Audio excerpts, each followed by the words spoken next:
ang mga kwento ng pag-ibig, kwento ng buhay at kwento ng pag-asa dito sa Barangay Love Stories. Love Stories.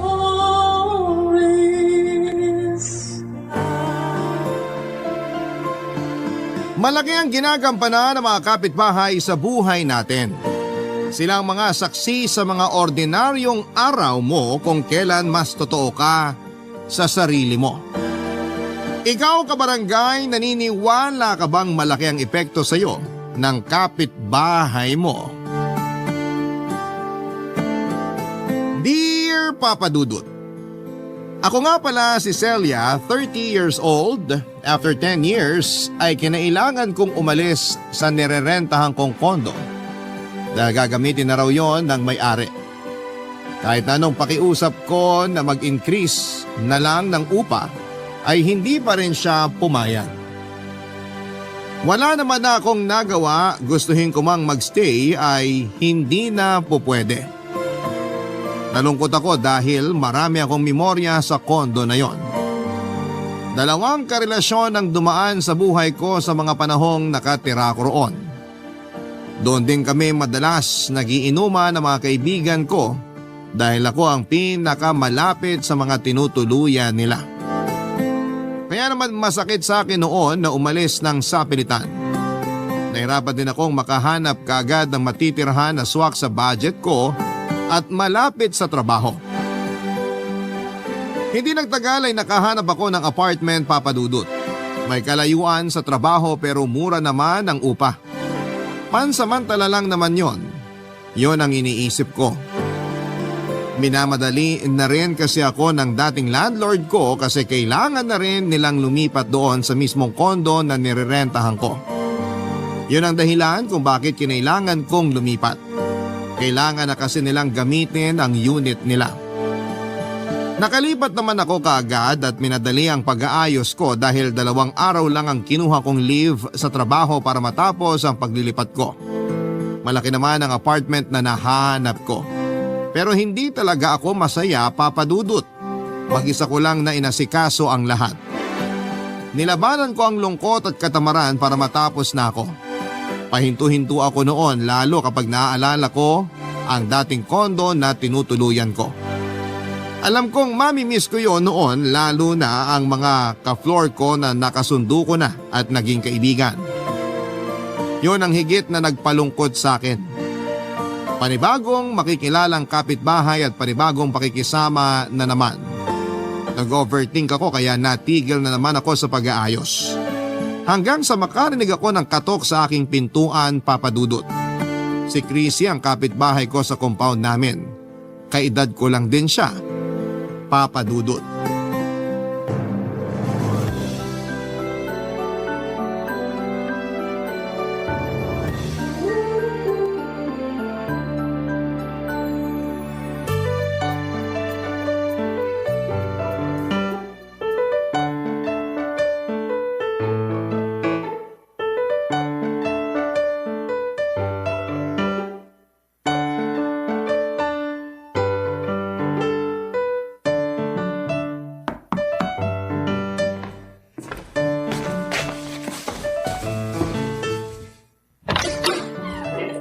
Ano po yun? Hi!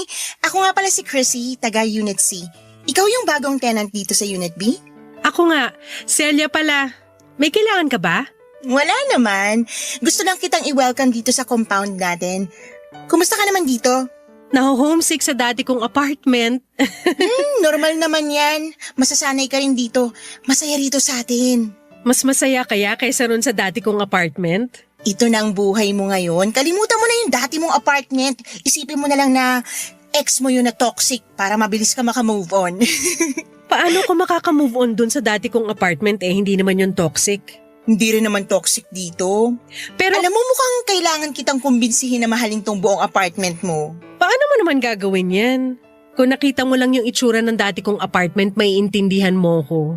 May sarili namang gandang apartment mo. Tingnan mo nga, ang lawak ng space mo. Maganda pa ang tama ng araw dito sa bintana mo sa sala ah. Masarap magkape at magmuni-muni dito ng 2:00 ng hapon tapos nakatulala ka lang sa bintana. Promise! Paano mo naman alam? Kasi itong apartment ko dati eh. Bakit ka lumipat? Siguro ang daming problema sa apartment na to. Sabi ko na mali ang desisyon kong lumipat dito. Ay, walang problema dito. It's not the apartment. It's me. Para ka naman nakipaghiwalay sa apartment na to sa linya na yan. Kailangan ko lang lumipat kasi kasama ko na yung kapatid ko rito. Kailangan namin 2 kwarto eh. Kung ako lang masusunod, ay, hindi ko talaga to bibitiwan. Ganun ako kaklingi sa apartment na to dati. Pero sana naka-move on ka na sa apartment na to ha? Kasi sa akin na siya. Hindi na siya babalik sa'yo. Ay nako, naka-move on na ako. Tanggap ko ng 2 taon lang ang pagsasama namin. Nakakatawa ka naman. Ay, 40 ko magpatawa ng mga namamahay sa apartment nila dito. Sige nga, kumbinsihin mo pa ako kung bakit dapat akong tumira rito. Para hindi na ako mamahay. Magandang bintana mo sa kwarto maliwanag talaga kapag umaaraw. Tsaka, laging may mga ibon sa dirty kitchen mo nakadikit ng kwarto mo. Makikita mo sila tuwing nagigising ka sa umaga. Kaya, kung ako sa'yo, bili ka ng bird seeds para lagi ka nilang dalawin sa umaga. Noted dyan. At kung kailangan mo na makakasama dito sa apartment mo habang namamahay ka, nasa kabilang unit lang ako. Kumato ka lang, sasamahan kita magkape rito. Tumulala tayo sa bintana mo tuwing 2:00 ng hapon. Habi ko pa namang tumulala. Magkakasundo tayo dyan. Nabuhay ako para tumulala. May kape ako rito. Baka gusto mong simulan ng tumulala. Nako, gusto ko sana kaso paalis na rin ako eh. Makiki-birthday ako sa kapatid ng ex ko. Ay, baka magkaroon kayo ng second chance ha? Uy, hindi na uy. Yung ex ko na yun ang nakasama ko rito sa apartment mo. Nag-live-in kami tapos nung hiniwalayan niya ako, lungkot-lungkutan ako rito. Hindi ako makatulog. Para ako namamahay bigla. Tinuring mo sigurong tahanan ng ex mo. Kaya ka namahay nung nawala siya. Correct. Ay, gusto talaga kita makatsikahan ngayon kaya lang kailangan kong pumunta sa birthday ng kapatid ng ex ko. Kailangan ba talaga? Bakit ka pupunta? Para ipakita sa kanya na pantay na ang kilay ko. Thank you, 3D microblading na hulugan. Kung gusto mo lang pumunta para may patunayan sa kanya, wag na lang. Papatunayan ko na lang sa'yo na masarap ako magtimpla ng kape. Halika, samahan mo ko. Bigyan mo pa ako ng dahilan para magstay dito. Sige na nga, mapilit ka eh. Welcome back sa iyong ex-apartment! Pumasok na si Chrissy sa apartment ko, Papa Dudut. Pinagmasdan niya ang kabuuan ng bahay. Napansin ko ang pagngiti niya at pagsilay ng lungkot sa kanyang mga mata. Siguro kasi naalala niya na minsan ay naging masaya siya sa apartment ko. Pero kailangan na yung magwakas, Papa Dudut. Kaya naman para makaiwas siya na maging malungkot ay inaya ko na siya sa kusina para ipagtimpla ng kape. Nagkwentuhan kami pansamantala tungkol sa mga niluluto nilang dalawa ng ex niya. Marami pa siyang ibang nagkwento tungkol sa ex niya. Nakinig naman ako dahil yon ang paraan ko para kahit papaano ay makalimutan kong malungkot din ako. Dahil sa pamamaalam ko sa dating kondo ko. Noong natapos na akong magtimpla ay inaya ko na siyang bumalik sa sala para doon higupin ang kape, Papa Dudut. Natuwa siya sa kape na tinimpla ko. Yon daw kasi ulit ang unang beses na may nagtimpla sa kanya ng kape mula nung huling beses na ipinagtimpla siya ng ex niya. Ramdam ko kung paano siya magkwento. Meron pa rin siyang pagmamahal sa ex niya. O pwede rin na baka dahil nanunumbalik lang ang mga ala-ala noong pumasok siya sa apartment ko. Iniba na rin niya ang topic nung makahalata na siyang puro tungkol na lamang sa ex niya ang binibida niya. Nag-share siya sa akin ng mga masasarap na kainin malapit sa area namin at mga laundry shop dahil mukha raw akong hindi naglalaba. Natuwa akong kausap si Chrissy, Papa Dudut. Masayahin siyang tao at alam kong makakatulong siya para masanay na ako sa bagong apartment ko. Naisip ko na si Chrissy ang pwedeng maging daan para ma-inlove na rin ako sa bagong tinutuluyan ko. Mula noon ay naging magkaibigan na kami. Tuwing may oras si Chrissy ay dinadalaw niya ako sa apartment ko. Lagi ko siyang pinagtitimpla ng kape at sabay kaming tumutulala sa bintana sa sala. Totoo ang sinasabi niya. maganda ang pasok ng liwanag sa bintanang yon. Pagdaan ng mga araw, kahit papano'y nabawasan na ang lungkot ko. Naisip ko na maganda rin naman ang pagbabago. At maganda rin nakahanap ako ng kaibigan sa katauhan ni Chrissy.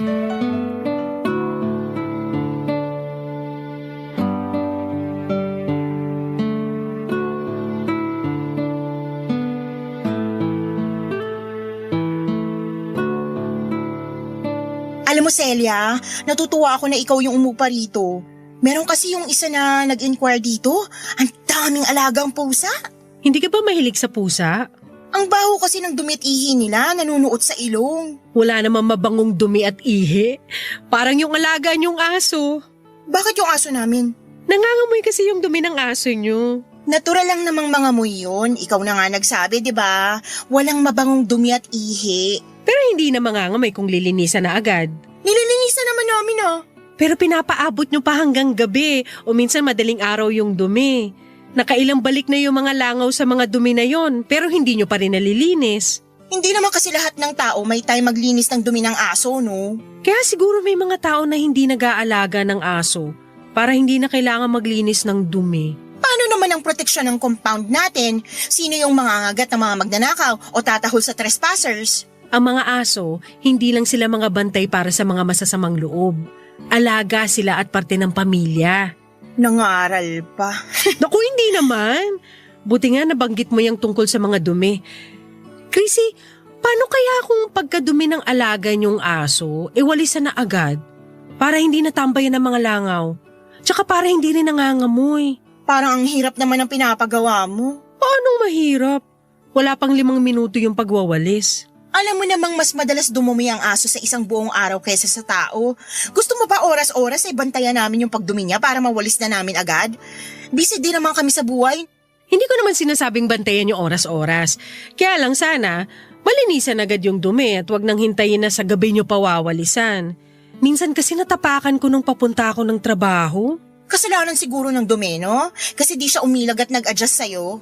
Kasalanan ko pa pala na may pakalat-kalat na dumi ng alaga nyo sa dinadaanan natin. Bakit ka sarcastic? Di ba ikaw din naman? Pero mas masakit yung pagiging sarcastic mo. Kung nasaktan man kita, sorry. So ano nang gagawin natin sa dumi ng aso nyo? Ipapawalis ko sa kanya, siyang dumumi. Akala ko naman tapos na tayo sa pagiging sarcastic. Mauna na pala ako, mamamalengke pa pala ako. Kakapunta mo lang sa palengke kanina. Babalik ulit ako. Bibili ako ng maraming walis, supot at dustpan para malinisan ko na yung dumi ng aso namin. Si Chrissy naman? Kinagalit mo talaga yung sinabi ko? Para kasi ang dating sa akin dapat hindi na dumumi ang aso namin para walang mga moy at para hindi ka makatapak. Hindi naman yan ang gusto ko mangyari. Gusto ko lang na sana regular yung paglilinis nyo ng dumi ng aso nyo para malinis naman tayo rito sa compound natin. Alam mo, kabago-bago mo rito pero kung umasta ka, kala mo ikaw yung tagapagmana nitong compound eh. Hindi ko na lang po sinagot pa si Chrissy Papadudut. Alam kong nagdamdam siya at hindi ko naman balak saktan siya. Hindi ko rin naman alam na sensitive siyang tao. Gusto ko lang namang linisan niya ang dumi ng aso nila. Lalo't sa tapat ng apartment ko madalas dumudumi ang aso. Minsan nga ako na ang naglilinis pero dahil napapadalas na ay kinailangan ko na tuloy sabihin kay Chrissy. Akala ko naman ay tatanggapin niya ng maayos ang sinasabi ko. Pero hindi pala. Nagmadali na siyang umalis at iniwan na lamang ang pinagkapihan niya sa mesa. Hindi tulad dati na nilalagay pa niya lagi sa lababo na nagamit niyang baso. At nagdabog pa nga siya at pabagsak na sinarado ang pintuan. Nalaglag tuloy yung mga nakasabit sa gilid ng pintuan ko sa lakas ng pagkakabalibag niya. Hindi ko na lamang siya pinatulan pa at inisip ko na lilipas din ang galit niya lalo na kapag na-realize niyang tama naman ang pakiusap ko sa kanya. Ilang araw siyang hindi dumalaw sa bahay ko. Hindi katulad dati na halos araw-araw ay nakasilip siya sa bintana ng apartment ko para papasukin ko siya. Sa pagdaan ng mga araw ay napansin kong iniiwasan ako ni Chrissy. Kahit ang mga simpleng ngiti at pagbati ko sa kanya sa tuwing nakakasalubong ko siya ay hindi na niya sinusuklian pa. Lagi siyang nagkukunwaring busy o kaya ay hindi niya ako nakita kahit halos kaharap ko na siya. Hindi naman ako nagpapaapekto at alam kong kailangan lang din niya ng oras para maproseso ang nararamdaman niya. Maski ang kapatid niya ay hindi na rin ako pinapansin pa. Hindi katulad dati na madalas akong binabati nito. Mula nung nagkatampuhan kami ng kapatid niyang si Chrissy ay hindi na rin niya ako pinansin pa. Ang maganda lang sa nangyari sa amin ay lagi nang malinis ang daanan namin dahil lagi nang winawalisan ni na Chrissy ang dumi ng aso nila. Nawala na mga langaw sa paligid namin. Natuwa ako roon, sana lang magkaayos kami ni Chrissy dahil hanggat maaari, Papadudot ay ayokong may nakakaaway ako, lalo na ang kapitbahay ko. Barangay Love Stories. Barangay Love Stories.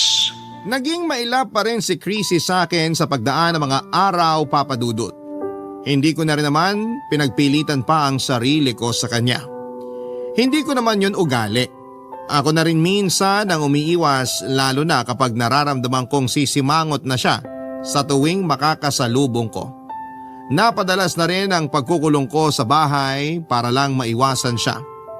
Ewan ko ba, parang ako yung nakaramdam ng hiya sa mga nangyari sa amin. Gusto ko lang naman sabihin na hindi ako komportable na hinahayaan nilang langawin at matapakan ang mga dumi ng aso nila. Pinaramdam tuloy sa akin ni Chrissy na may problema ako sa mga aso. Mahilig din naman ako sa mga aso pero ang hindi ko matanggap ay yung mga taong kumukuha ng aso pero hindi naman nila alam kung papaano alagaan para hindi makasagabal sa ibang tao. Hindi yun nagawang intindihin ni Chrissy. Gustuhin ko mang ipaglaban pa yon sa kanya pero alam kong hindi naman siya magpapatalo. Minsan ay sinubukan ko na siyang lapitan. Gusto ko na lang ding magpakumbaba.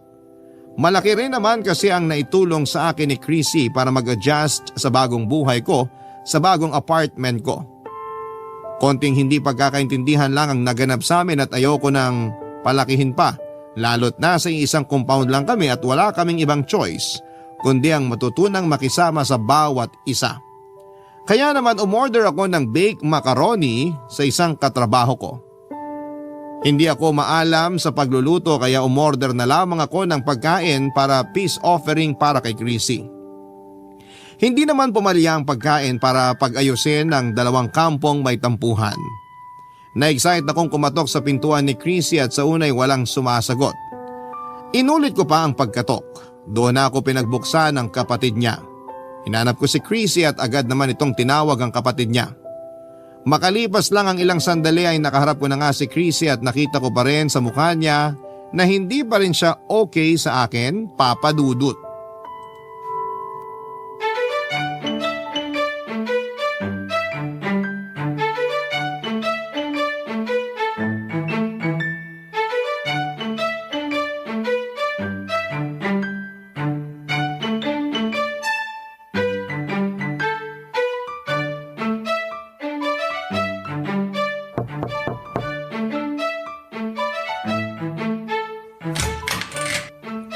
Dumumi na naman ba yung aso namin sa tapat ng bahay mo? Hindi naman. Thank you pala sa paglilinis ng dumi ng aso mo. May choice ba ako? Pinilit mo ako eh. Para rin naman sa ikalilinis ng compound natin yun. Ano bang kailangan mo? Gusto lang kitang kumustahin. Busy. May iba ka pa bang kailangan? Umorder pala ako ng baked macaroni sa katrabaho ko. Pumunta ka lang dito para i-flex yung baked macaroni na yan? Bakit hindi mo na lang i-post yan sa Facebook mo, no? Kailangan sa personal pa talaga i-flex. Hindi ko naman pinaflex. Gusto ko lang ibigay sa'yo. Bakit? Peace offering. Para bati na tayo. Hindi ako kumakain kapag may tomato sauce. Hindi ba? Eh bakit dati kinain mo yung spaghetti na in-order ko? Nag-take out ka pa nga kasi sabi mo masarap. Dati yun, iba na ngayon, no? Nagbabago rin ang panlasa ng tao. Baka magbago ulit kapag natikman mo tong baked mac ng kaopisina ko. Walang tumanggi rito kahit sino. Masarap kasi talaga. Kunin mo na. Bakit mo ba pinagpipilitan sa akin yung baked mac na yan? May laso niyan, no? Aminin mo na! Ipapahula ko talaga to. Walang ganun, Chrissy. Ikaw naman. Namiss lang naman kitang kausap. Namiss ko rin yung lagi kang dumadalaw sa akin tuwing hapon. Sino bang may kasalanan kung bakit hindi na ako dumadalaw sa'yo? Huwag na lang natin pag-usapan para hindi na tayo mag-away. Okay na yun. At sa tingin mo, okay na agad yun sa akin? Masyadong maikli ang buhay para pahabain natin yung galit sa puso natin. Yan ang sabi ng pastor ko. Nakakapagtaka. Nagsisimba ka pala? Awat na tayo sa away, Chrissy. Matatanda na tayo. Ako na tong lumalapit para makipag-ayos sa'yo. Dapat lang naman na ikaw makipag-ayos sa akin, no? Ako ba may kasalanan? Hindi naman ah. Yung aso ko naman. Huwag ka na rin magalit sa aso mo. Patawarin mo na rin siya.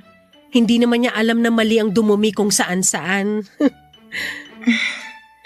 Masarap ba talaga yung baked mac na yan? Pinakamasarap sa lahat. Pwedeng ilaban sa ibang bansa. Walang halong lason? Tomato sauce at pagmamahal lang ang halo nito. Huwag ka matakot. Sige, okay na tayo. Talaga? Nakapaghugas ka naman ng mga pinagkainan mo, no? Oo, bakit? Good. Kainin na lang natin yan sa apartment mo. Ayaw mo bang kainin nyo na lang dalawa ng kapatid mo to?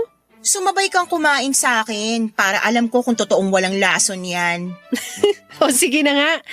Pero tawagin mo na rin yung kapatid mo para makikain na rin siya. Hindi na. Siyang dapat maging star witness kung sakaling may mangyaring hindi maganda sa akin kapag kinain ko yung baked mac na yan. Ang lala naman ng trust issues? Pero sige, magpaalam ka na rin sa kapatid mo na pupunta ka sa apartment ko para lang makampante ka kung sakaling may plano akong lasunin ka. Bumalik nga si Chrissy sa loob ng bahay nila para i-inform ang kanyang kapatid na kakain siya ng baked mac kasama ko. Napailing na lamang ako at natatawa dahil talagang pinagdudahan niyang may laso ng baked mac na binigay ko sa kanya. Hinayaan ko naman siya para makampante na siya sa akin. Wala akong ibang gusto noon kundi ang magkaayos kaming dalawa. Pagkatapos noon ay nagmadali na siyang lumabas ng bahay nila para mapagsaluhan na namin ng baked mac. Inanda ko ang pagkakainan naming dalawa at sa simula ay parang naiilang pa sa akin si Chrissy. Hinayaan ko siya. Inasikaso ko na lamang siya para maging komportable na siya sa akin. Panay ang sulyap niya sa akin pero hindi siya nagsasalita. Feeling ko noon gusto na talaga niyang magkaayos kami pero hindi niya alam kung paano, lalo't inunahan niya ako ng pagtataray niya. Nung natikman na niya ang baked mac na hinanda ko ay doon na siya nagsimulang maging komportable sa akin. Napakwento na siya tulad ng dati. Ang dami niyang sinabi sa akin para mahabol ko lang ang mga nangyayaring bago sa buhay niya. Natuwa ako habang nakikinig sa mga kwento niya, Papa Dudut. Nakita ko ulit na masaya na siya. Nakita ko ulit na bumalik na ang friendship naming dalawa. Baked mac lang pala ang katapat ni Chrissy. Nasabi niya sa akin na yun nga ang paborito niyang pagkain. Inuwi na rin niya ang mga natira at pakiramdam ko tinago niya yon sa kanyang kapatid. Tinext niya ako nung gabi at sinabing naubos na niya ang baked mac. Tinanong ko kung feeling pa rin ba niya, nilason ko siya. Nireplyan niya ako at sinabing hindi naman daw. Nagbalik na raw ang tiwala niya sa akin dahil sa baked mac na ibinigay ko sa kanya. Nagbiro pa ako na sa susunod na magkakaroon kami ng pagtatalo bilang magkapitbahay ay baked mac ang gagamitin ko para ipangsuyo sa kanya. At hindi ko inakalang magagamit ko ulit ang baked mac na yon sa susunod na sitwasyon na kinalagyan namin, Papa Dudut.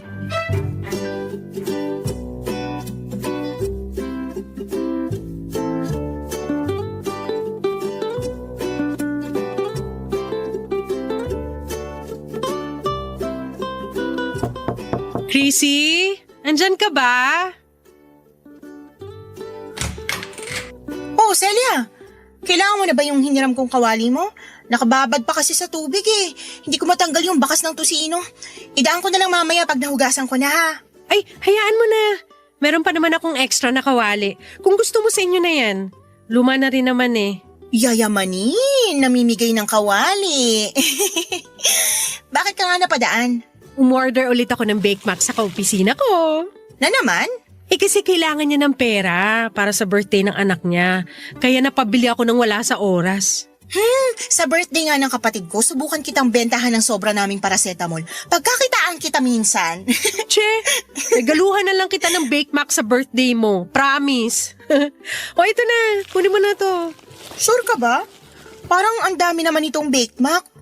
Gusto mo hati na lang tayo? Di ko rin naman mauubos to kasi nasobrahan na ako kanina sa tosino. Dalawa yung in-order ko. Isa sa akin tsaka isa sa inyo. Ang bait mo naman, hoy! Hindi pa Pasko pero pinaparanas mo na sa amin ng Noche Buena. Thank you, ha? Walang anuman. Alam ko, Bake Mac ang nagpapaganda ng mood mo eh. Mula nga nung binigyan mo ko ng Bake Mac, naging positive na ako sa buhay. Talaga ba? Naku, sakto. Kasi may sasabihin sana ako sa'yo.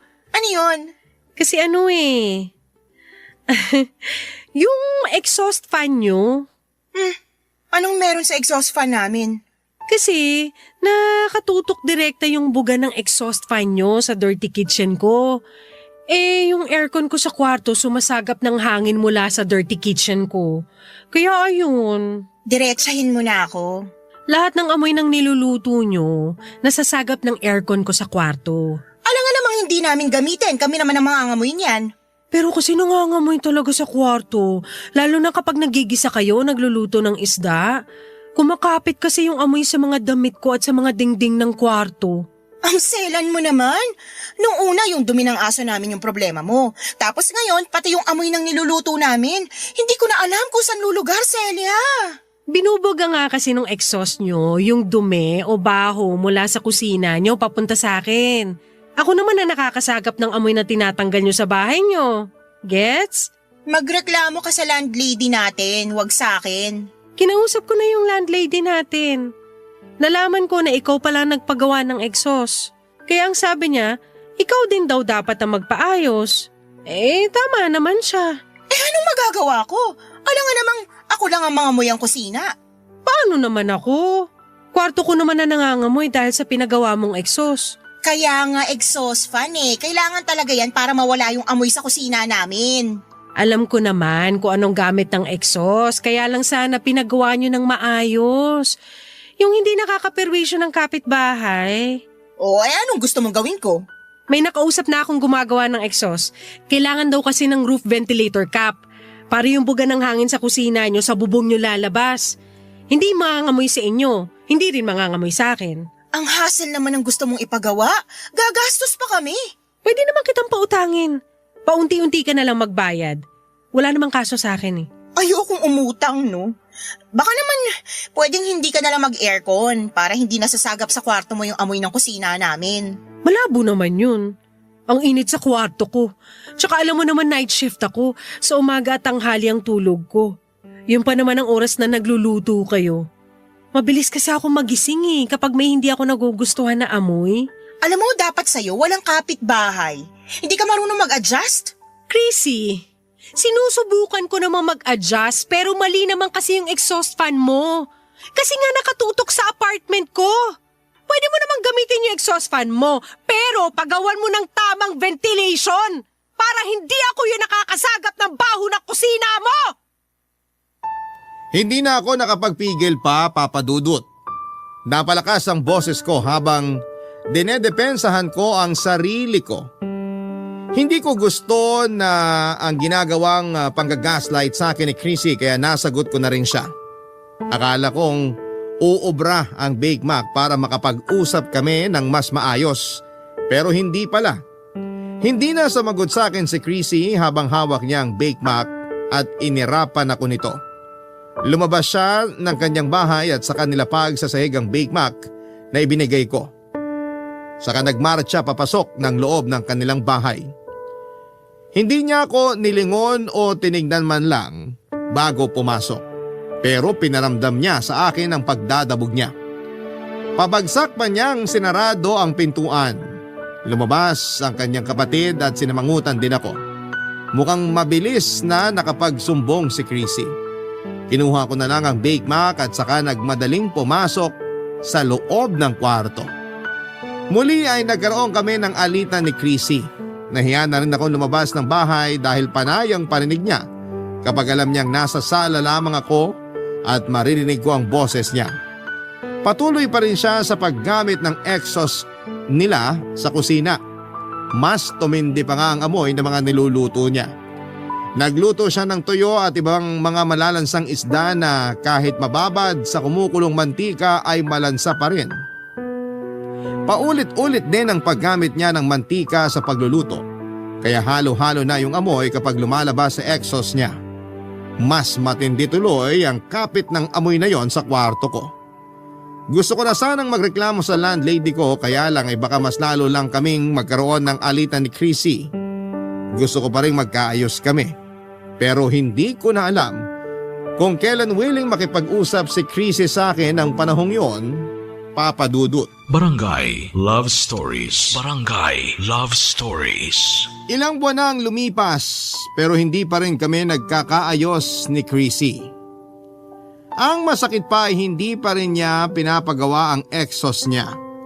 Kahit na hindi ako naka-aircon noon ay pumapasok pa rin ang amoy ng kusina nila sa kwarto ko.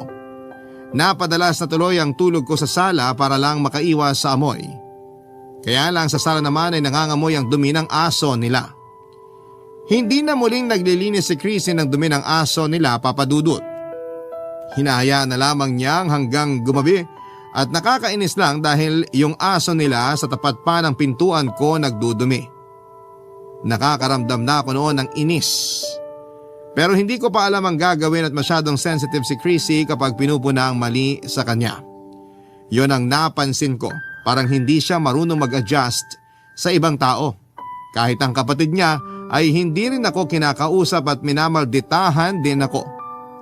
Nakausap ko na ang isang kapitbahay namin at tulad ko ay may problema rin sila sa ugali ni Chrissy. Pero mas pinili na lang daw nilang manahimik dahil gumaganti itong si Chrissy. Kaya mas lalo ako natakot na lumapit sa kanya dahil baka kung ano pa ang gawin niya. Sa Facebook ay madalas siyang nagpaparinig tungkol sa akin. Alam kong tungkol yon sa akin dahil naka-hashtag pa ang Bake Mac sa bawat parinig niya kahit na wala namang kinalaman ang Bake Mac sa post niya. Hindi ko na lang din pinatulan pa. Hinayaan ko na lamang hanggang sa isang araw ay bigla na lamang niya akong blinak sa Facebook. Talagang pinersonal na niya ang paglapit ko sa kanya para ayusin ang exhaust nila. Isang araw ay meron siyang ginawa na hindi ko na nakayanan pang tanggapin. Pinuntahan ko siya sa kanilang apartment at doon ay hinarap ang kalokahang ginawa niya sa akin.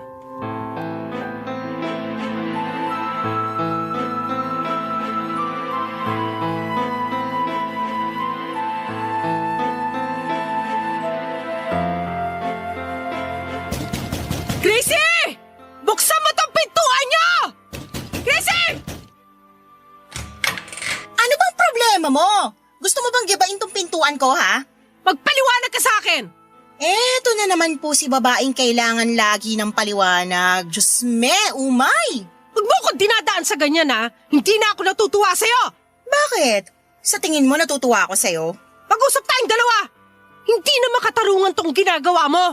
Pinalagpas ko na yung mga dumi ng aso mo sa tapat ng pintuan ko. Hinayaan ko na rin magbuga na mabahong hangin ng exhaust fan nyo. Oh, edi thank you, kamahalan. Isang malaking karangalan na nag-adjust ka sa dumi ng aso at kusina ko. Kailangan ko ba tanawin to bilang utang na loob? Tapos ganyan ka pa kung magsalita?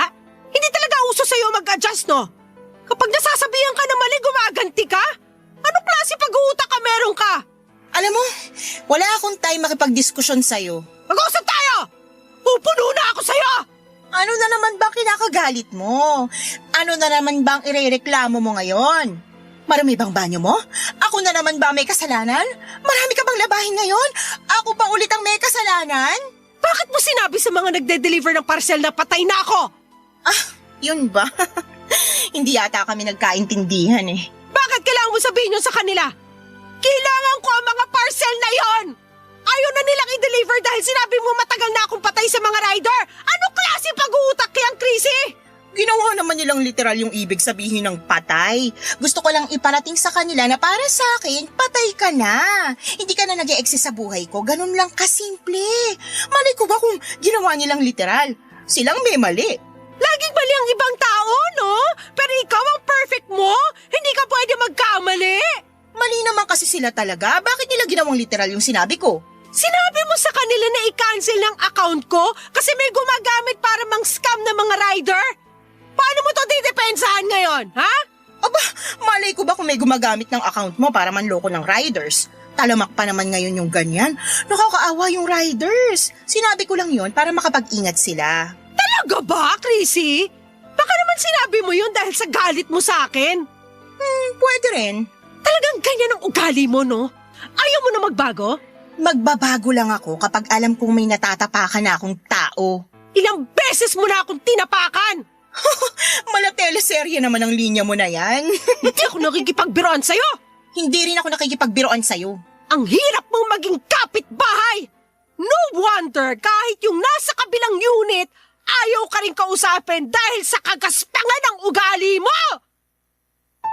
Nabigla si Chrissy sa mga sinabi ko. Hindi na rin kasi ako nakapagpigil pa. Ang mga parcel ko na pinakancel ni Chrissy ay mga kailangan ng tatay ko para sa pagpapagamot niya. Yun lang naman ang hinihintay kong dumating bago ako umuwi sa probinsya namin para personal ko yung dalhin. Sinubukan kong tawagan ng rider para ipa-deliver ulit sa akin pero na-cancel na raw yon at wala na siyang magagawa pa. Sinubukan kong i-order ulit pero aabutin muli ng 2 linggo bago makarating sa akin dahil galing pa yon sa ibang bansa. At pre-order yon. Hindi ko sinabi yon kay Chrissy dahil mas nauna yung galit ko sa kanya. Mangiyak-ngiyak akong pinaliwanag sa nanay ko ang nangyari. Mas lalo akong naiyak, lalo't naramdaman ko ang lungkot sa boses ng nanay ko. Naghalo-halo ng galit, lungkot at inis. Hindi ko kayang patawarin si Chrissy sa ginawa niyang ito sa akin. Ang masakit pa ay hindi man lang niya nakitang mali ang ginawa niya. Kaya naisip ko na rin gumanti sa kanya. Baka sakaling makaramdam siya. Baka sakaling maintindihan niya ang pinanggagalingan ko. Hindi na ako pumayag na ako lang ang gagawa niya ng masama. Handa na rin akong labanan siya. Sa tuwing dumudumi ang aso niya sa tapat ng pintuan ko ay nililipat ko yon sa tapat ng pintuan nila. Pinasarhan ko rin ang exhaust fan niya mula sa dirty kitchen ko. Kaya hindi na niya yon magagamit pa para magbuga ng hangin mula sa kusina niya. At ang pinakahuli ay kinausap ko rin ang mga nagdi-deliver ng parcel niya para sabihing scammer siya. Nabantuloy siya. Nakarating ito sa kanya at narinig ko na lamang ang malakas na pagkatok niya sa pintuan ko. Hindi ko kagad yon binuksan para sumakit ang kamao niya. Nang magpasya na akong pagbuksan siya ay nakita ko ang mukha niya na namumula na sa galit kasing pula ng kamao niyang napagod sa kakakatok papadudot.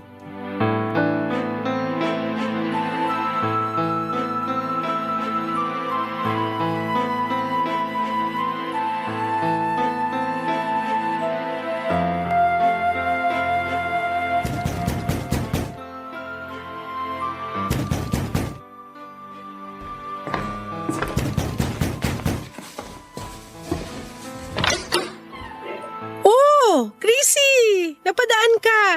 May kailangan ka ba? Isang slice ng Bake Mac? Kanina pa ako kumakatok sa pintuan mo. Ba't di mo agad binuksan? Nasa kwarto kasi ako. Ini-enjoy ko yung amoy. Sa wakas, hindi na amoy mantika na isang buwang paulit-ulit na ginagamit. Paanong di babango ang kwarto mo? Pinabarahan mo yung exhaust ko. Kinausap naman kita ng maayos dati pero pinalala mo pa yung paggamit ng exhaust. Ang hirap ma-immune sa amoy ng mga niluluto mo. Ang baho! Ano bang niluluto mo? Yung dumi ng aso nyo? Makapanglait ka riyan? Di ka nga marunong magluto. Lagi ka nagpapadeliver. Wala ka nang pakialam kahit 100 years ako magpa-deliver ng pagkain ko. Bakit ikaw ba ang gumagastos? Ikaw ba itong naaabala? Hindi naman, di ba?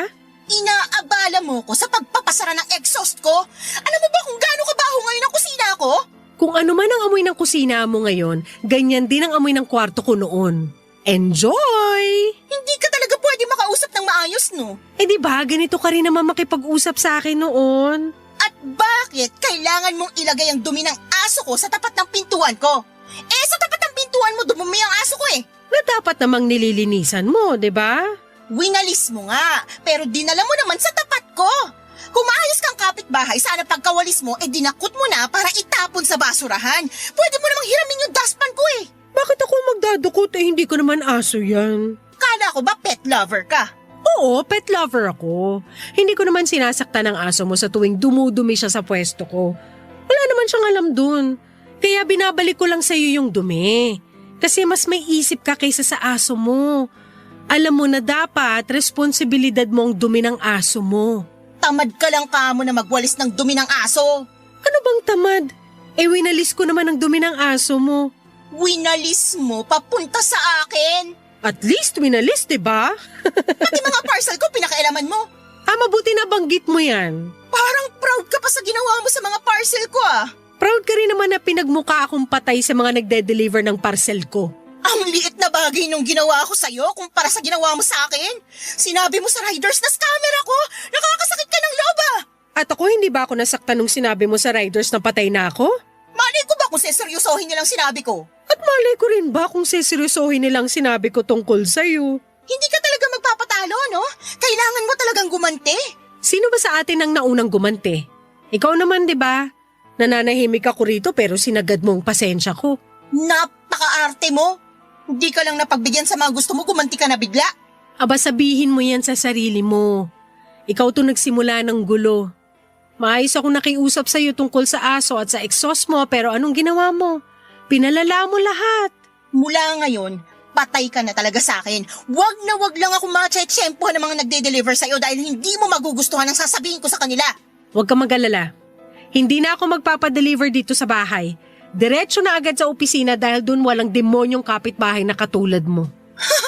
Naka-demonyo ka dyan, akala mo anghel ka? Nagmumukha akong anghel kapag natatapat sa'yo dahil sa kasamaan mo. Umayos ka ha? Kabago-bago mo rito pero kung umasta ka, kala mo ikaw ang nagpaparenta? Ikaw nga, tagal-tagal mo na rito pero hindi mo rin alam ang tama at mali. Eh di ikaw na ang perfect, ikaw na ang magaling makisama. Magaling talaga ako makisama. Hindi katulad mo. At mula ngayon, magkalimutan na tayo. Kalimutan mo na rin ang Bake Mac na pinangako ko sa birthday mo. Tse!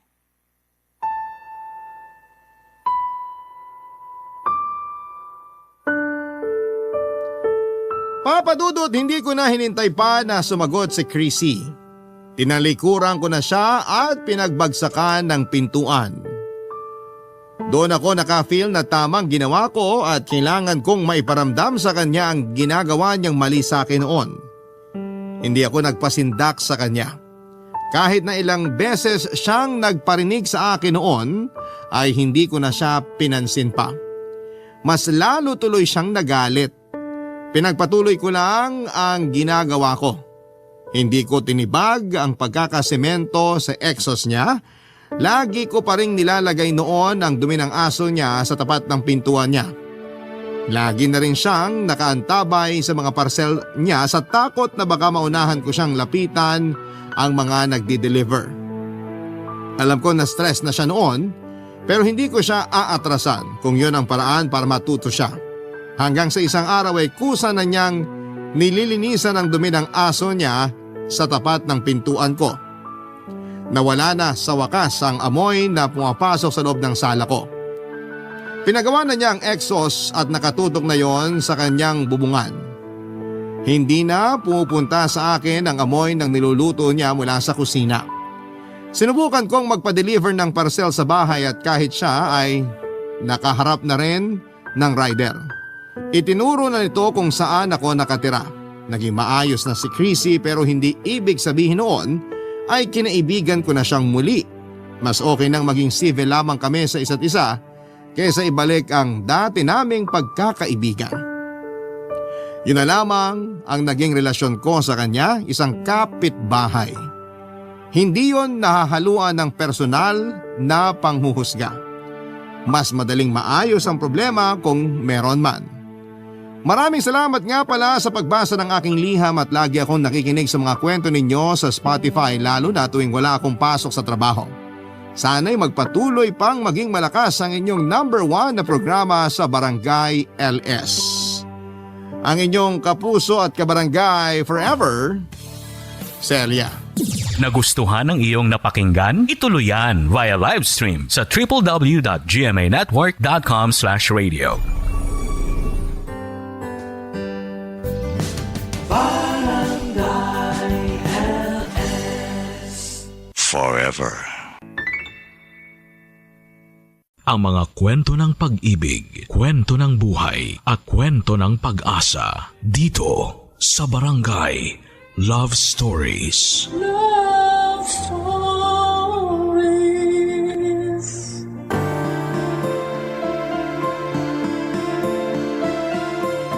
Ang tunay na pagkakaibigan ay higit pa sa simpleng tawanan at kwentuhan. Ang tunay na pagkakaibigan ay yung tipong kahit tahimik ka, ramdam mo ay may kasama ka. Ikaw kabarangay, sino ang taong itinuturing mong tunay na kaibigan? Dear Papa Dudut, magandang araw po sa inyo at sa lahat ng taga-subaybay ninyo. Ako nga pala si David, matagal mo na akong fan sa Barangay LS at ngayon ko lamang po naisip na ibahagi sa inyo ang kwento ng buhay ko. Sana po ay mapili ninyo ang sulat ko at mabigyan ako ng pagkakataon na maibahagi ang espesyal na tao na naging bahagi ng buhay ko. Ang kwento ko po ay tungkol sa akin at sa matalik kong kaibigan na si Kay. Simula pa nung elementary at high school ay halos araw-araw na kaming magkasama at solid talaga ang samahan namin. Nang nag-college kami ni Kay ay pareho kaming nagdesisyon na kumuha ng iisang kurso at masaya akong sabihing sabay din kaming nakapagtapos. At hindi lang yun. Pareho rin kaming napunta sa isang kumpanya pagkatapos ng college. Para sa akin, si Kay ay higit pa sa kaibigan at parang pamilya na rin. Lagi kaming magkasama sa saya at pati na rin sa mga panahong malungkot at mahirap. Palagi siyang nandyan para makinig, umalalay at pasayahin ako sa mga araw na kailangan ko siya. Isa sa mga hindi ko malilimutang pangyayari ay noong isang araw habang papunta ako sa trabaho ay nasagasaan ako ng motor at na ospital. Akala ko talaga noon ay katapusan ko na. Pero ang kinagulat ko ay bakit si Kay ang unang nakaalam ng nangyari sa akin. Samantalang wala pa akong tinatawagan ni isa para sabihin ang nangyari sa akin, Papa Dudut.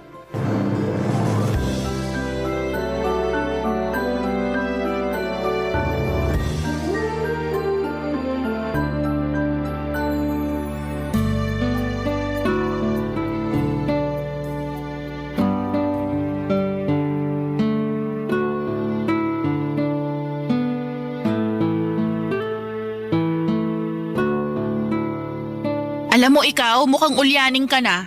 Anong ibig mo sabihin? Nakalimutan mo na ba? Ako kaya yung nilagay mong emergency contact doon sa ID mo. Ay, hala, oo nga. Anyway, kailangan malaman ng papa at mama mo yung nangyari sa'yo. Sandali ako na nga bahala, tatawagan ko na lang. Kay, wag! Oh, bakit? Please, nakikiusap ako sa'yo. Please lang oh. Wag mo nang tawagan sina mama at papa. Bakit naman? Ayoko na sila mag-alala pa eh. Alam mo naman yung mga yun. Sigurado ako magpapanik yung mga yun kapag nalaman nila kung ano yung nangyari sa akin. Kaloka naman David oh. Kapag nakauwi ka na sa inyo, sigurado akong magsasaklay ka at malalaman din ng mga magulang mo yung nangyari sa'yo. Kaya habang maaga pa, mas mainam na sabihin natin sa kanila yung nangyari. Oo nga, pero ayokong makita nila ako dito sa ospital. Kaya parang awa mo na. Ha? Bigay mo na sa akin to. Ako na magpapaliwanag sa kanila kapag nakalabas na ako dito. Oh, siya. Sige na nga. Kung ano yung makakapagbigay sa'yo ng peace of mind, sige na, doon na ako. Salamat ah. Tsaka thank you din kasi pinuntahan mo ako dito. Sus, kau talaga, para ka namang others. Maliit na bagay lang naman eh. Siyempre, pupuntahan kita dito kasi alam ko naman na kung mangyayari sa akin yung nangyari sa'yo, eh hindi ka rin naman magdadalawang isip na puntahan ako, di ba? Siyempre naman. Solid nga tayo, di ba? Teka nga muna, paano ba kasi nangyari sa'yo to? Bakit ka naman nabundol ng motor? Eh paano ba naman kasi? Nanlalabo na tong mga mata ko. Kaya, ayun, di ko na nakita yung motor. Loko! Ito na nga ba yung sinasabi ko, David eh. Ang tigas din kasi ng ulo mo. Diba, sinabihan na kita nung nakaraang buwan na kailangan mo nang kumuha ng salamin. Ayan tuloy na pala mo. Pero ayoko talaga magsalamin eh. Sigurado magbumukha akong lolo nun. So ano gusto mong gawin? Pabayaan natin yung astigmatismo hanggang sa mabundol ka na naman ng motor. Alam mo, ikaw ang sungit mo. Siyempre, concern lang ako sa'yo. Thank you sa concern ha, pero tama na. Tuwing naiinis ka, naalala ko lang sa'yo si mama eh. Ganun? Aray! Galit Yung ka, braso ha? ko! Dahan-dahan naman! Ay, sorry. Masakit? Ang lakas nun ha. Di sorry. Ikaw naman kasi, nakakainis ka eh. Alam mo, kapag ako nakalabas dito, gagantihan kita. Talaga ba? Paano to? Binilan pa naman kita ng paborito mong leche flan at maha blanca. Pero, wag na nga lang. Bibigay ko na lang to sa mga street children dyan sa labas. Mauna na ako sa'yo.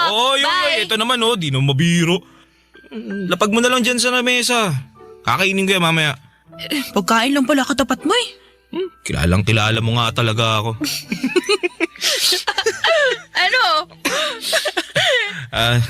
Nga pala, Kay.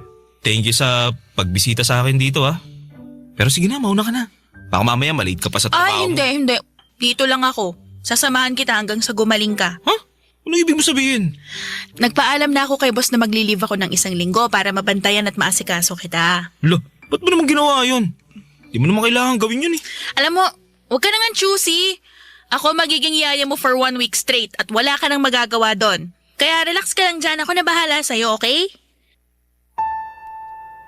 Pinanindigan talaga ni Kay na babantayan niya ako buong linggo kahit na hindi naman talaga kailangan. Sa mga panahong yun ay sobrang na-appreciate ko na may tao tulad ni Kay sa buhay ko.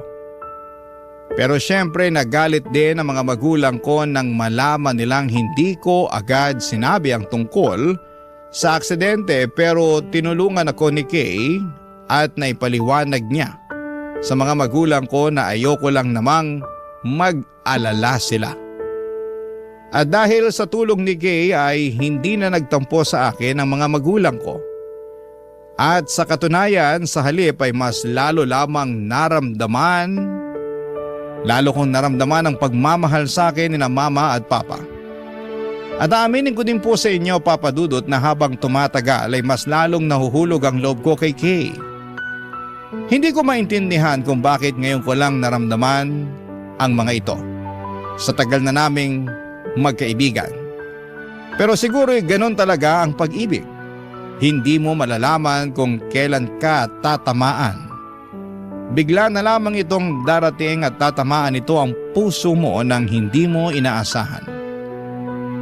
Hanggang sa isang araw habang magkausap kami ni Kay sa telepono, isang bagay ang bigla na lamang sumambulat sa akin, Papa Dudut.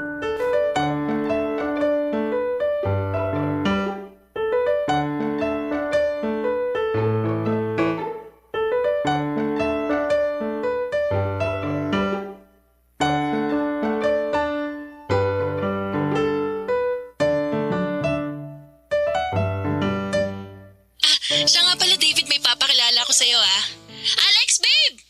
Halika dito, papakilala kita kay David. Yung sinasabi ko sa yung best friend ko. Mamaya na! Saglit lang. Ano? May boyfriend ka na? Oo, alam kong biglaan pero wala marupok tong friend mo eh.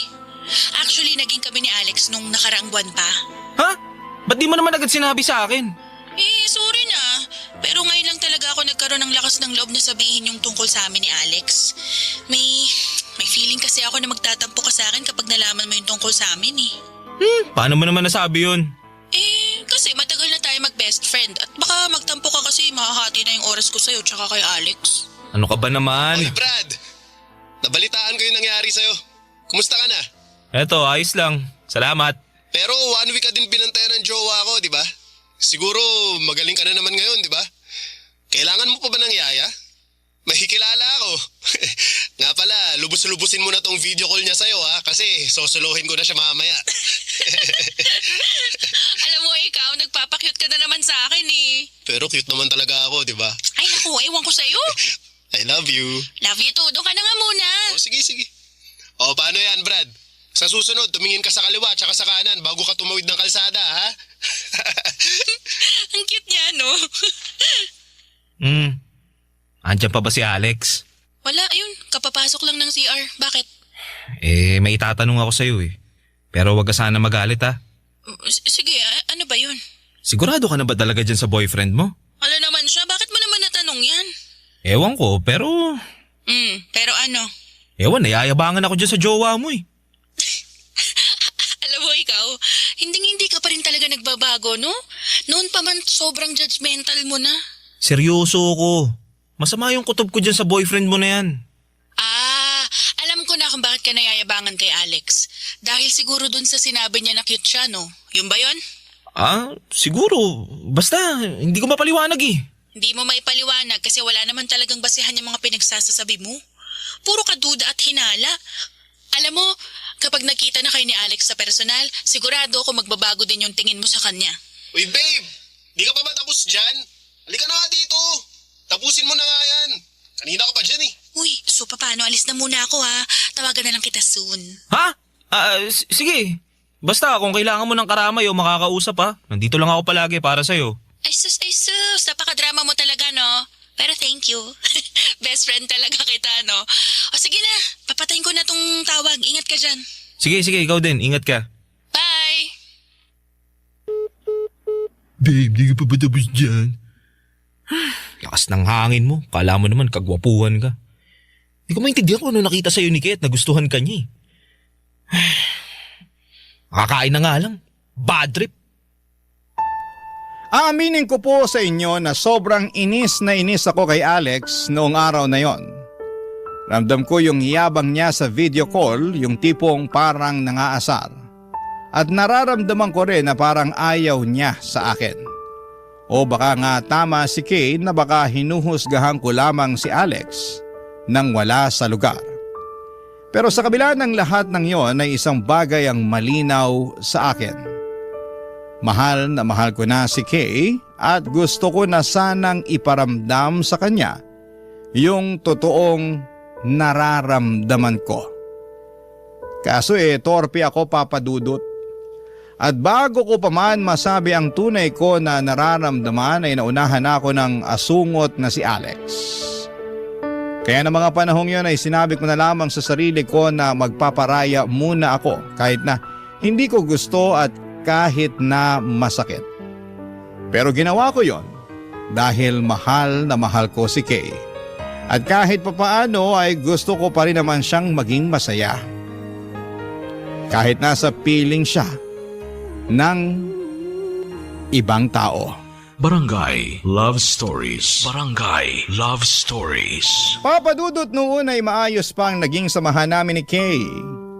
Palagi pa kaming nag-uusap sa trabaho at nagkwekwentuhan sa telepono tungkol sa mga pangarap at plano namin sa buhay. Kahit na asar na ako sa jowa ni Kay na si Alex, ay natutunan ko na rin at tanggapin na siya na talaga ang mahal ni Kay. Pero habang tumatagal ay napapansin ko na parang iniiwasan na ako ni Kay. Aminin ko na nasaktan talaga ako kasi hindi ko naman alam kung ano yung ginawa ko para layuan ako ni Kay nang ganon na lamang.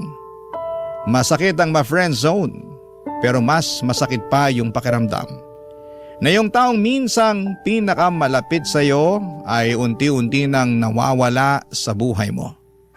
Doon ko na naisip na kailangan kong gawin ang lahat para maibalik at masalba ang pagkakaibigan namin ni Kay Papadudot bago siya tuluyang mawala sa akin.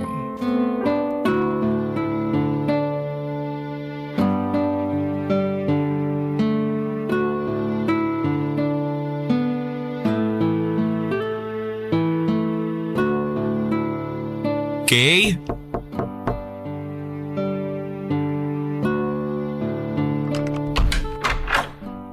David, anong ginagawa mo dito? Ha? Bakit? Bawal na ba akong bumisita ngayon?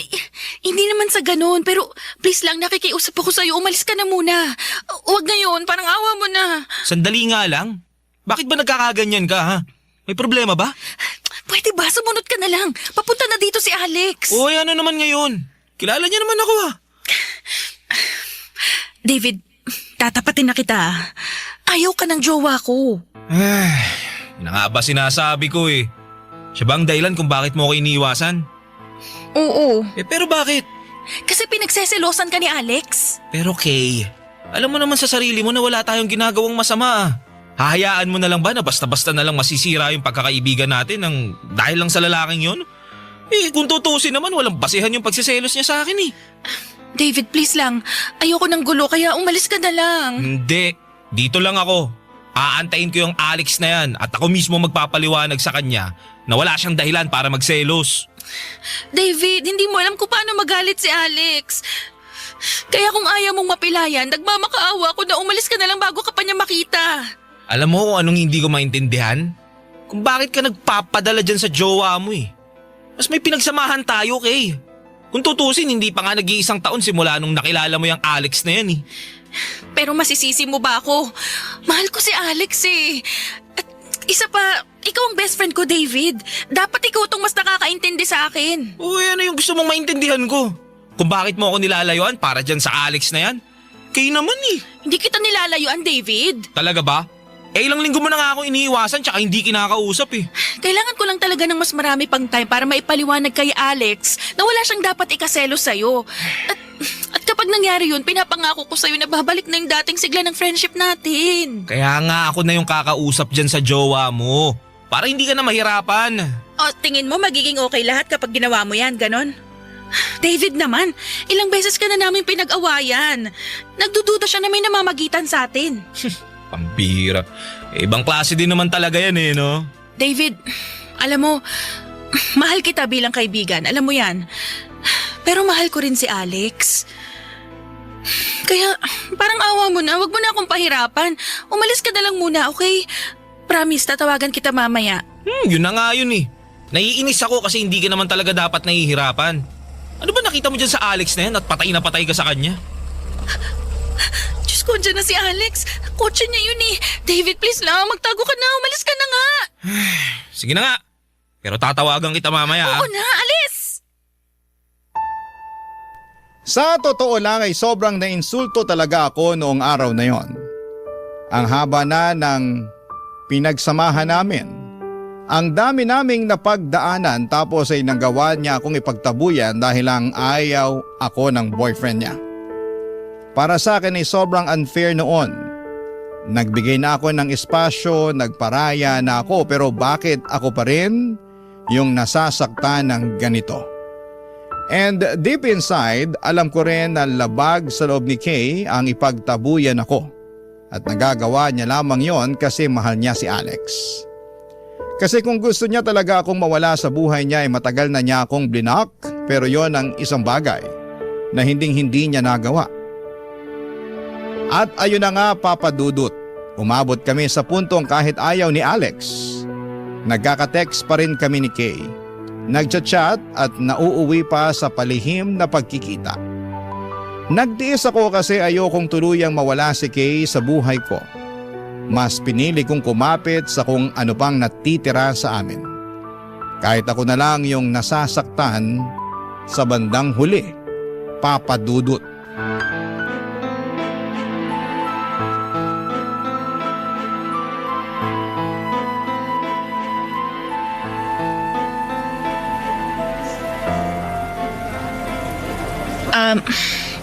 David, sana wag kang magalit ha, pero blinak na muna kita sa social media.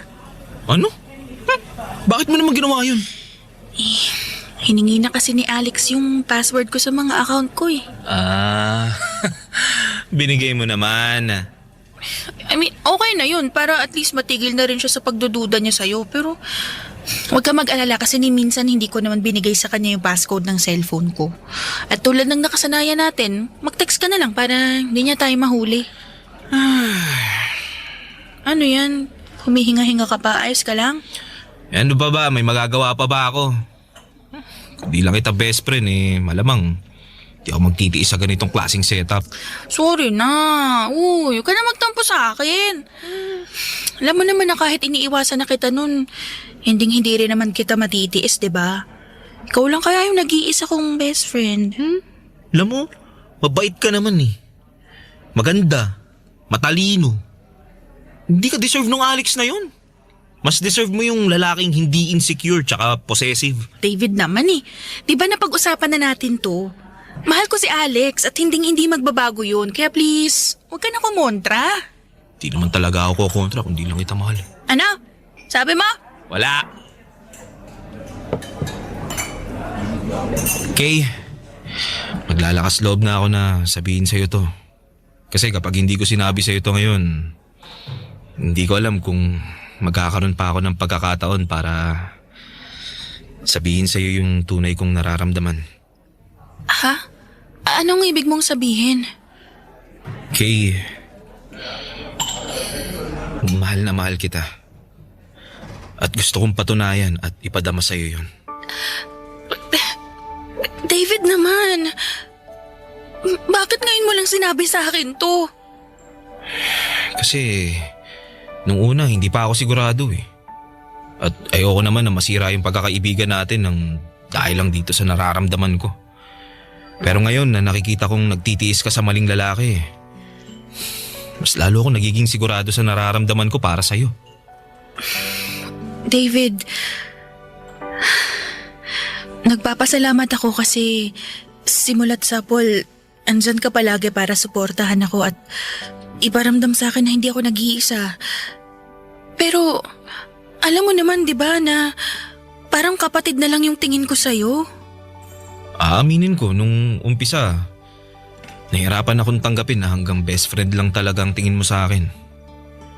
Pero habang tumatagal, mas nare-realize ko na mas hindi ko kakayanin kung mawawala ka sa buhay ko. Pero kung may chance naman na maging tayo, why not, di ba? David, please lang ha. Huwag mo nang dagdagan tong iniisip ko. Kay, sinabi ko na to sa'yo noon at sasabihin ko ulit sa'yo ngayon. Hindi ka dapat nahihirapan ng ganito. Hindi deserve ni Alex ang isang babaeng katulad mo. Kung tutusin, kayang-kaya ko tiisin yung pang-friendzone mo sa akin eh. Pero alam mo kung ano yung hindi ko kayang tiisin? Yung nakikita kong nahihirapan ka sa piling ni Alex. Aminin ko po, yung pag-amin ko ng nararamdaman ko kay Kay ang pinaka nakakatakot na ginawa ko.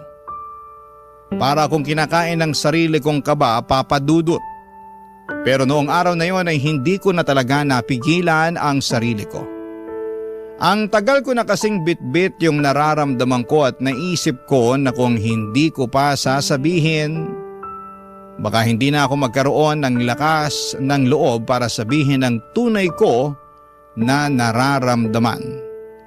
Gusto ko lang maging totoo kahit na isang beses lang. Pero pagkatapos kong umamin ay bigla na lang nagiba ang lahat. Umiwas na talaga si Kay at hindi na nagre-reply. At parang nawala na yung closeness namin ng tuluyan. Nalito ako at nasaktan at hindi ko na maintindihan kung saan ako nagkamali. Umabot pa ako sa punto na naisip ko na sana ay hindi ko na lamang sinabi ang tunay kong nararamdaman. Sana nakontento na lamang ako sa palihim na pagkikita namin. Kasi kahit masakit at least noon ay hindi pa ako ganito kalayo sa kanya. Papadudot ngayon parang ako na lang yung naiwan, nag-iisa, bit-bit ang damdaming hindi ko na alam kung paano ko haharapin o saan ko ilalagay. Papadudot. Barangay Love Stories. Barangay Love Stories. Pagkalipas ng ilang linggo ay bigla namang umikot ang mundo ko. Parang nangaasar talaga ang tadhana kasi isang araw ay nag-text si Kay at tumawag pa. Doon niya inamin sa akin na higit pa sa best friend ang turing niya sa akin at mahal niya rin daw ako. Grabe. Sobrang saya ko nang narinig ko yon. Para akong lumulutang at parang ako na yata yung pinakamaswerteng lalaki sa buong mundo. Pero kasabay ng tuwa ay may kirot din. Sinabi ni Kay na kailangan niya pa ng kaunting oras at panahon para makipaghiwalay kay Alex. At kahit masakit pakinggan ay nirespeto ko yon. Ang importante sa akin ng oras na yon ay umamin na siya sa nararamdaman niya. At least ngayon ay may pag-asa na at may direksyon na yung matagal ko nang pinipigilang damdamin. Kaya kahit mahirap, kahit ako yung naipit ay tinanggap ko. Ang sabi ko sa sarili ko na hihintayin ko siya. At pag dumating yung araw na tuluyan na niyang hiniwalayan si Alex, ay ako mismo ang sasalo kay Kay, Papa Dudut.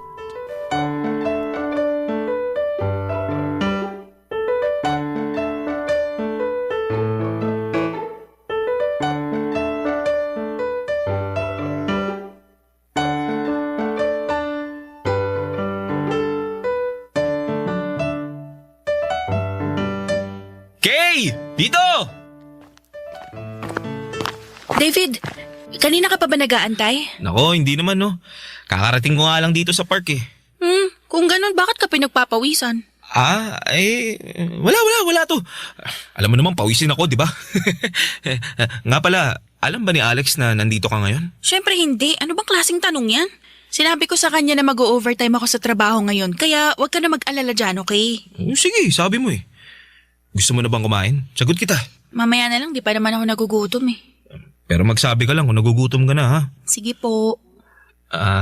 Nga pala, Kay, totoo ba yung sinabi mo sa akin na mahal mo na rin ako? Oo, David. Kung ganun, kailan mo ihiwalayan si Alex? Pwede bang wag muna tayo magpadalos-dalos? Sige. Handa naman ako maghintay eh. Mga hayop kayo!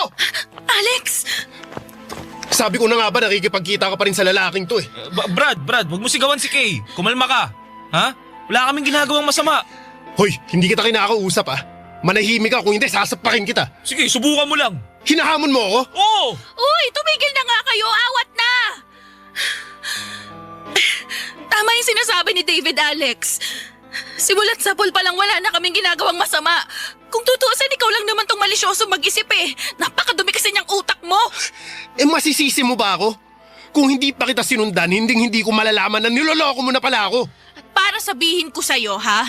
Kung hindi ka lang sana obsessive at possessive, hindi hahantong sa ganito ang lahat ng to. So kasalanan ko pa kung bakit ka nagloko. Pwede ba? Ilang beses ko bang sasabihin sa'yo na minsan hindi kita niloko? Nagawa ko lang naman lahat ng to dahil ayoko masaktan yung feelings mo kahit sakal na ako sa'yo. Nasasakal ka. Kung ganun, maghiwalay na lang tayo para matapos na to. Oo talaga, mas mabuti pa nga. Sige, hiwalayan mo na ako dito ngayon din. Pero eto tatandaan mo ha, hindi na ako bumabalik sa mga ex ko. Ewan ko sa'yo. Bahala ka na sa buhay mo. Hoy! Hoy, saan ka pupunta? Hindi ba tayo tapos ha? Kay, wag mo na siyang pigilan. Napakakitid ng utak. Ako na nga to nag-a-adjust sa kanya, ako pa tong masama. Kaya mo na si Alex. Ito na yung matagal nating hinihintay oh. Hindi mo na siya kailangang pagtiisan. Nandito na ako. Di mo kasi ako naiintindihan, David. Hindi pa ako handa na sabihin sa kanya yung totoo eh. Pero nangyari na. Tadhana na mismo nagsasabi na dapat tayo ang magkatuluyan. Madali lang para sa'yong sabihin yan kasi hindi naman ikaw yung naiipit. Ako! Teka nga lang. Ba't parang hindi ka natutuwa na tuluyan ka ng hiniwalayan ni Alex? May hindi ka ba sinasabi sa akin? David, I'm sorry pero saka na lang tayo mag-usap. Kailangan kong ayusin to. Pupuntahan ko muna si Alex. Gulong-gulo talaga ako ng araw na yon, Papa Dudut.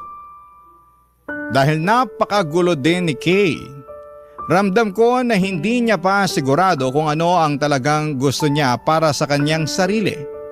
Tila tadhana mismo ang gumagawa ng paraan para kami ni Kay ang magkatuluyan pero hindi ko maintindihan kung bakit parang hindi natuwa si Kay sa mga nangyari.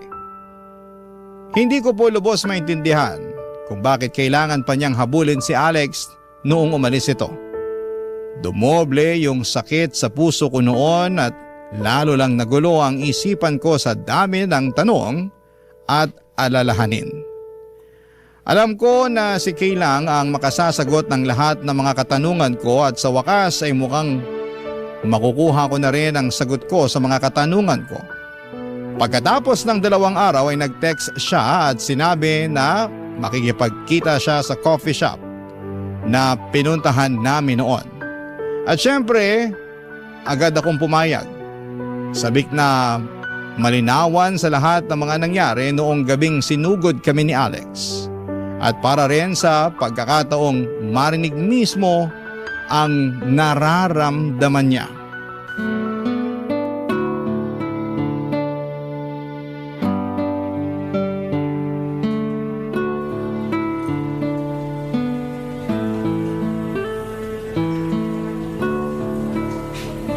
David, ano kasi, kami na ulit ni Alex. Ha? Pero akala ko ba? Didiretsuhin na kita. Mahal ko pa rin si Alex. At ginagawa ko ng lahat para maayos yung relasyon namin. Ano? Pero akala ko ba ako yung mahal mo? Yun nga rin ang akala ko pero nagkamali ako. Napagtanto ko na gulong-gulo lang talaga ako sa nangyari sa amin ni Alex noong mga panahong yun. Kaya nasabi ko sa'yo na mahal na rin kita. Don't get me wrong, David. Minahal naman talaga kita pero bilang isang kapatid lang. Kay, hindi. Huwag mo naman ako sukuan. Maayos pa natin to. Please, okay? At para sa ikatatahimik ng relasyon namin at sa ikatatahimik ng lahat, kailangan na rin kitang pakawalan, David. Sandali lang, ano? Bakit? Sabihin mo nga sa akin, gusto mo ba yung nangyayari sa atin ngayon na palagi lang tayong nagtatago? Gusto mo ba yung tipong wala tayong kalayaan tuwing nagkikita tayo? Kung ganun, yung si Alex ang pagsabihan mo, wag ako. Sana wag mo namang masamain tong sasabihin ko sa'yo pero mahal ko talaga si Alex at handa akong gawin ng lahat para sa kanya. Sigurado ka na ba dyan? I'm sorry pero oo, David, sigurado na ako. Kung yan ang magpapasaya sa'yo, sige. Magpaparaya ako.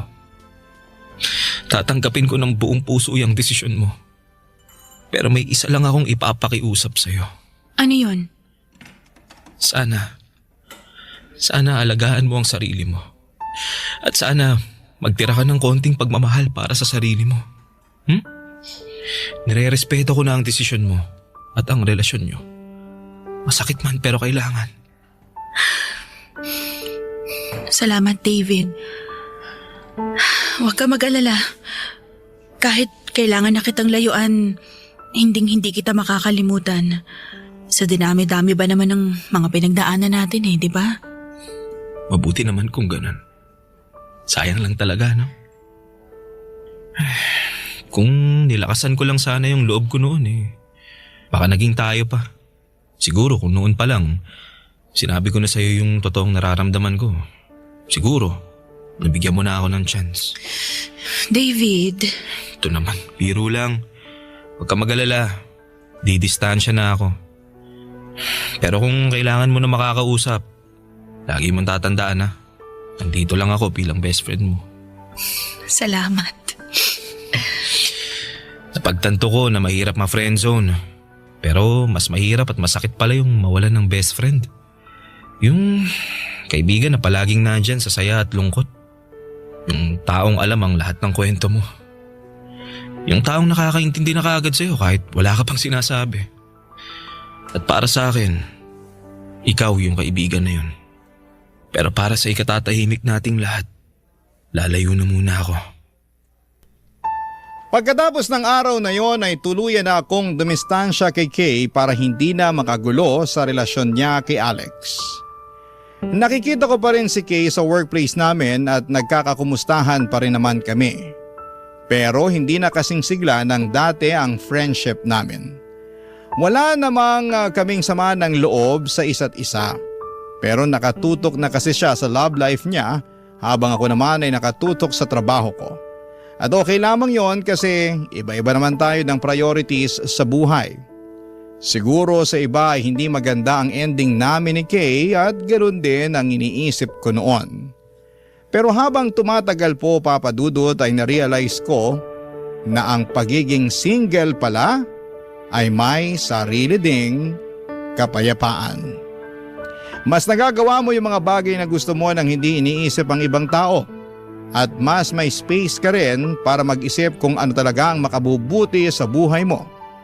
Sa totoo lang, isa ito sa mga bagay na madalas ay nakakaligtaan o taken for granted ng nakakarami.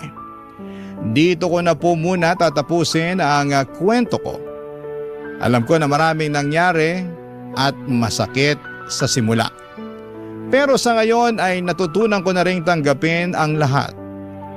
At sakali mang may mangyari sa hinaharap, makakaasa po kayo na susulat po ako sa inyo, Papa Dudut. Sa ngayon ay natutunan ko ng pahalagahan ang bawat araw, bawat karanasan, at bawat tao na naging bahagi ng buhay ko at tulad ng sinabi ko, masaya na rin ako sa katahimikan na meron ako sa ngayon.